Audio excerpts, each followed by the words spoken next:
We're here today to talk about a case that started out with something relatively simple and turned into something that's monumental. And it did that because of the men and women you're seeing right behind you. It started as a simple shoplifting, but the deputies that were involved in it were smart enough to realize there's a little bit more to this than's going on.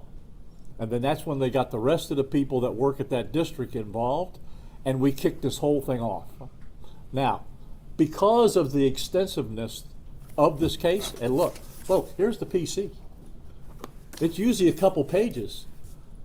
For those of you who can remember, this is as big as a phone book, all right? So it started out like that, and because of the vastness of this organization and what they were doing, it went to 3 other counties. Actually, 2 other counties. It was Dade, Broward, Palm Beach.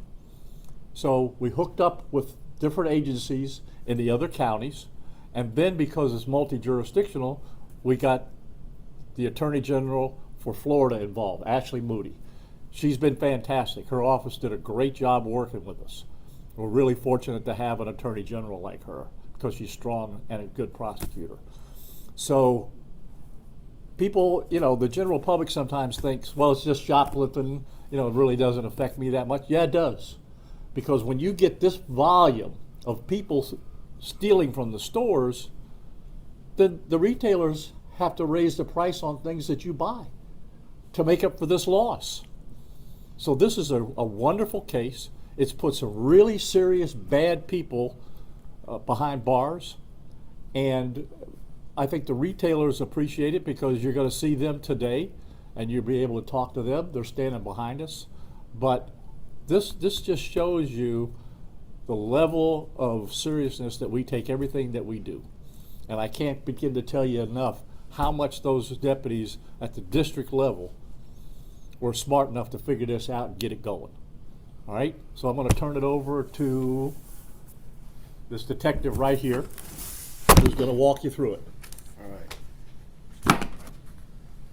Okay, hello, and good afternoon. My name is Terrence Karn. I'm a lieutenant with District 1. And first of all, I just want to talk about Operation on the Fence, which resulted in 14 defendants. So first, when it comes to organized retail theft, this is a nationwide problem. So after analyzing our statistics here in District 1, we realized that we had the same problem.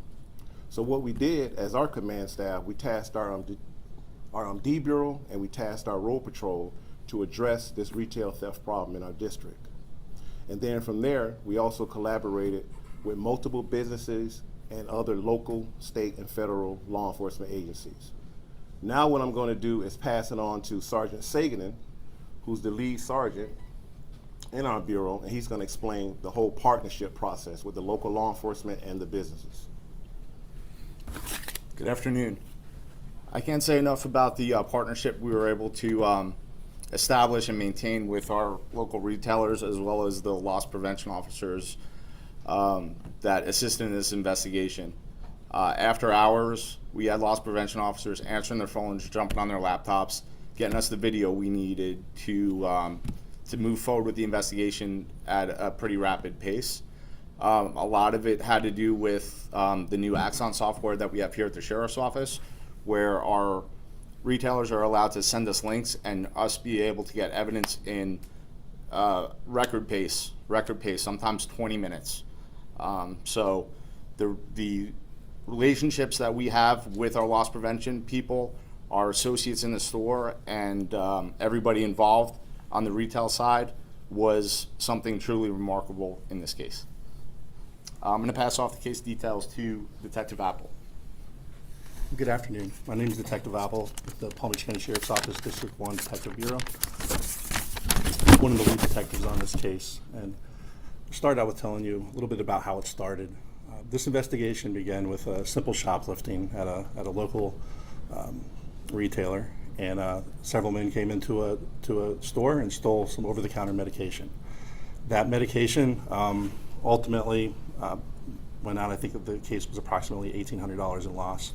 And we developed some follow-ups. We developed some leads from that investigation, which ultimately led us to a suspect who we we tracked into Palm Beach County, and there was another shoplifting in Loxahatchee. This was back in February. When that occurred, we were able to follow them, and we were able to locate what we call a fence. To break it down for you, these organized retail crimes, they have several levels to them. And we have the first level, which is what we call a booster, and we have the second level, which is what we call a fence. What a booster is a shoplifter.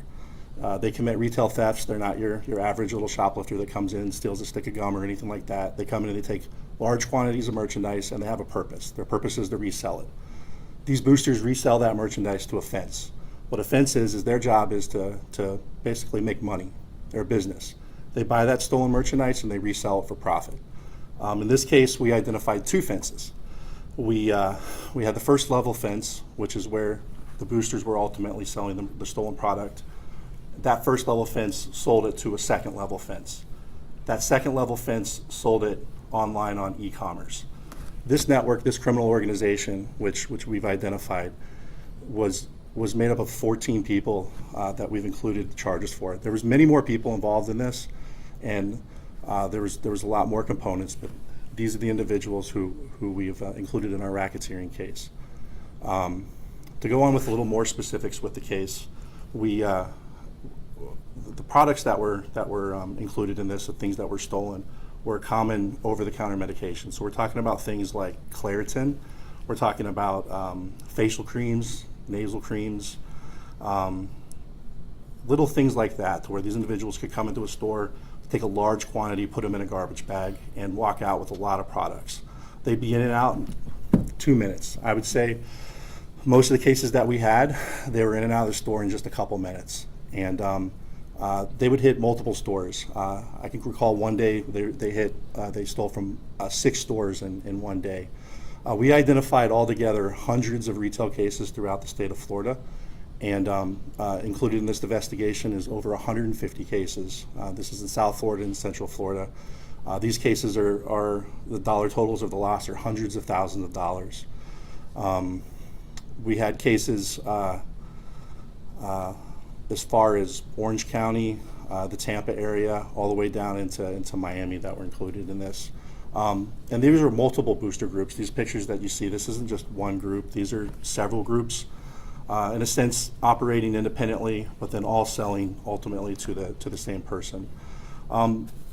This investigation was, as we've all talked about, and for the reasons that we have all the retailers with us, was an absolute joint investigation.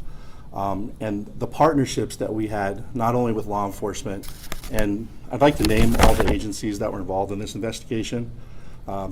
Besides us, the Palm Beach County Sheriff's Office, we have to give real thanks to the Miami-Dade Police Department, Broward County Sheriff's Office, Coral Springs Police Department, Pembroke Pines Police Department, Orange County Sheriff's Office, Homeland Security Investigations, and the Attorney General's Office of Statewide Prosecution. All were amazing partners in this investigation. I'd also like to thank our retail partners in this investigation: Walgreens, CVS, Publix, Winn-Dixie, Walmart, Home Depot, Lowe's, Dick's Sporting Goods, Target, and I know there's several more that I didn't include. Everybody, and most importantly, I also need to include our e-commerce partners, specifically Amazon. Amazon was able to quarantine over $400,000 in product from their distribution network. Ultimately, this product, after it was sold to the second level fence, was sold online through e-commerce sites. Amazon was a great partner in helping us to quarantine this product and ultimately recover this product. A lot of this product was over-the-counter medication that was stolen, and these products would have ended up in the hands of people like us, like you and me. And this stolen product ultimately could end up in your living room or in your bathroom for your children to use, and it won't, because they assisted us in recovering it. Altogether, we recovered over $1.2 million worth of stolen product. We recovered over $500,000 in funds, which were seized. This was a tremendous partnership. It was a tremendous investigation, and it would not have been as successful if it was without the partnership of everybody. With the companies that you see behind us, everybody played a strong role in this, and I thank you. Any Anybody from any of the retailers want to say anything? Okay.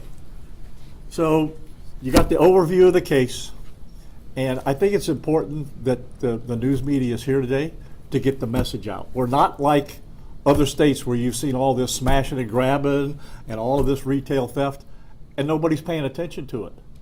So we want the message to get out, and it's a very clear and simple message. If you think you're going to come here to Palm Beach County and you're going to involve yourself in this type of crime, you're wrong. Your butts will go to jail. It's that simple.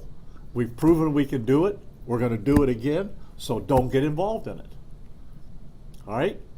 So if you got some questions, we'll direct it to whoever can answer it. Quick question. What was Yes. the name of the program that you said that you were using to help with the retailers so they can alert you? The sharing of evidence was the Axon, Axon. evidence.com. It's the new body worn camera program that we rolled out earlier this year. Okay.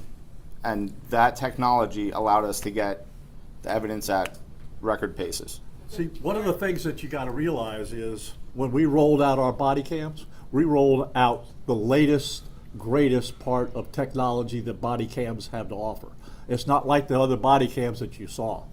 Not only is it capable of doing this, it's real-time information that we can use when we're involved in something. Most body cameras capture something after the fact, right? And you look at it and you go, oh, well, that wasn't good or that was good. We have the ability, so if something's not going the way we want it to go, we can change it. But this is a that these body cams have. It's the latest technology and it's really working good. Yes. For those second level fences, is there any possibility that they didn't know the items were stolen? Case specifics, we're gonna withhold any type of comments on case specifics for the prosecution. How many of the individuals that you've arrested had direct ties here in Palm Beach County? Chris? What? All of them are from out of county. All of them were from out of county. Correct. Okay. And I guess like the sheriff, you mentioned that we're not seeing those smash and grabs necessarily like other Right. parts of the country. But what is it that's changed from stealing that stick of gum, for example, to now wiping a counter clean and running out the store? What has changed in society that we're seeing that? What has changed is you see it in other states where nobody's doing anything about it.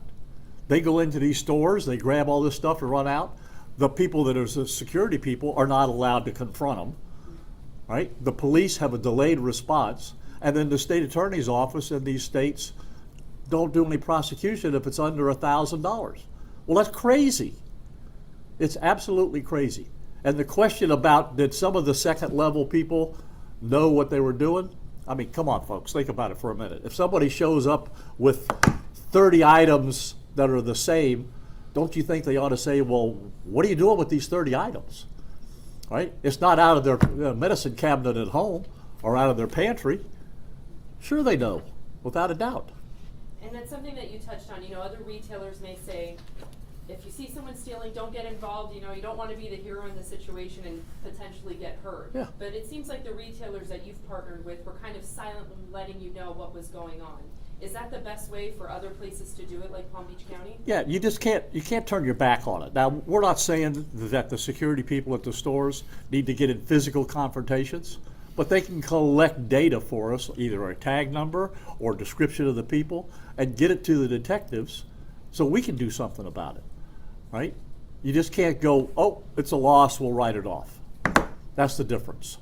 Sheriff, you talked about the cost of the products Yeah. that, but is there a number of how much money they could have made throughout this whole operation? Is there like a ballpark figure number? He'll tell you.